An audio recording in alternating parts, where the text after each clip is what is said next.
దేవుని పరిశుద్ధ నామానికి స్తోత్రాలు. ఈ రోజున మీకా గ్రంథము 7వ అధ్యాయము. ఈ అధ్యాయములో 20 వచనాలు ఉన్నాయి. మొదటి వచనం: వేసవి కాలపు పండ్లను ఏరుకొనిన తరువాతను, ద్రాక్ష పండ్ల పరిగెను ఏరుకొనిన తరువాతను ఎలాగుండునో నా స్థితి అలాగేయున్నది. ద్రాక్ష పండ్ల గెల ఒకటియూ లేకపోయెను, నా ప్రాణమునకిష్టమైన ఒక క్రొత్త అంజూరపు పండైనను లేకపోయెను. రెండవ వచనం: భక్తుడు దేశములో లేకపోయెను, జనులలో యథార్థపరుడు ఒకడును లేడు, అందరును ప్రాణహాని చేయుటకై పొంచియుండు వారే. ప్రతి మనుష్యుడును కిరాతుడై తన సహోదరుని కొరకు వలలను ఒగ్గును. మూడవ వచనం: రెండు చేతులతోనూ కీడు చేయ పూనుకొందురు, అధిపతులు బహుమానము కోరుదురు, న్యాయాధిపతులు లంచము పుచ్చుకొందురు, గొప్పవారు తమ మోసపు కోరికను తెలియజేయుదురు, అలాగున వారు ఏక పట్టుగా నుండి దాని ముగింతురు.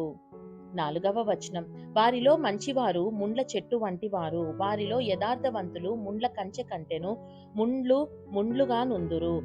నీ కాపరుల దినము, నీవు శిక్ష నొందు దినము వచ్చుచున్నది, ఇప్పుడే జనులు కలవరపడుచున్నారు. ఐదవ వచనం: స్నేహితుని యందు నమ్మిక ఉంచవద్దు, ముఖ్య స్నేహితుని నమ్ముకొనవద్దు, నీ కౌగిట్లో పండుకొని ఉన్న దాని ఎదుట నీ పెదవుల ద్వారమునకు కాపు పెట్టుము. ఆరవ వచనం: కుమారుడు తండ్రిని నిర్లక్ష్య పెట్టుచున్నాడు, కుమార్తె తల్లి మీదికిని కోడలు అత్త మీదికిని లేచెదరు, ఎవరి ఇంటి వారు వారికే విరోధులగుదురు.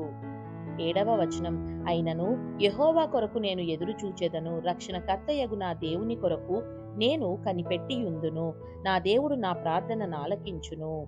ఎనిమిదవ వచనం: నా శత్రువా, నా మీద అతిశయింపవద్దు, నేను క్రింద పడినను తిరిగి లేతును, నేను అంధకారమునందు కూర్చున్నను, యెహోవా నాకు వెలుగుగా నుండును.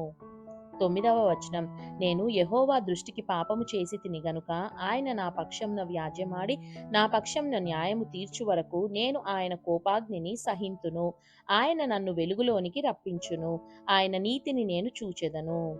పదవ వచనం: నా శత్రువు దాని చూచును, నీ దేవుడైన యెహోవా ఎక్కడనని నాతో అనినది అవమానమునందును, అది నా కండ్లకు అగుపడును, ఇప్పుడు అది వీధిలోనున్న బురద వలె త్రొక్కబడును.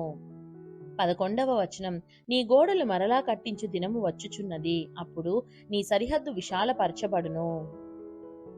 12వ వచనం: ఆ దినమందు అష్షూరు దేశము నుండి, ఐగుప్తు దేశపు పట్టణముల నుండి, ఐగుప్తు మొదలుకొని యూఫ్రటీసు నది వరకు ఉన్న ప్రదేశము నుండి, ఆయా సముద్రముల మధ్య దేశముల నుండి, ఆయా పర్వతముల మధ్య దేశముల నుండి జనులు నీ యొద్దకు వత్తురు. 13వ వచనం: అయితే దేశ నివాసులు చేసిన క్రియలను బట్టి దేశము పాడగును.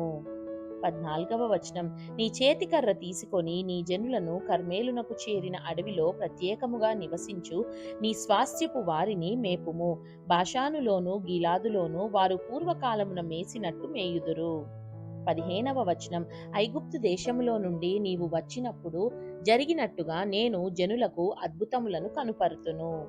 16వ వచనం: అన్యజనులు అది చూచి తమకు కలిగిన బలమంతా కొంచెమని సిగ్గుపడి నోరు మూసికొందురు, వారి చెవులు చెవుడెక్కిపోవును. 17వ వచనం: సర్పము లాగున వారు మన్ను నాకుదురు, భూమి మీద ప్రాకు పురుగుల వలె తమ ఇరవులలో నుండి వణుకుచు ప్రాకి వత్తురు, మన దేవుడైన యెహోవా యొద్దకు భయపడుచు వత్తురు, నిన్ను బట్టి భయము నొందుదురు. 18వ వచనం: తన స్వాస్థ్యములో శేషించిన వారి దోషమును పరిహరించి వారు చేసిన అతిక్రమముల విషయమై వారిని క్షమించు దేవుడవైన నీతో సముడైన దేవుడున్నాడా? ఆయన కనికరము చూపుటయందు సంతోషించువాడు గనుక నిరంతరము కోపముంచడు. 19వ వచనం: ఆయన మరలా మన యందు జాలిపడును, మన దోషములను అణచివేయును, వారి పాపములన్నిటినీ సముద్రపు అగాధములలో నీవు పడవేతువు. 20వ వచనం: పూర్వకాలమున నీవు మా పితరులైన అబ్రహాము యాకోబులకు ప్రమాణము చేసిన సత్యమును కనికరమును నీవు అనుగ్రహింతువు. దేవుడు చదవబడిన పరిశుద్ధ వాక్యాన్ని మనందరి వినికిడిలో దీవించి మనల్ని ఆశీర్వదించునుగాక. ఆమేన్.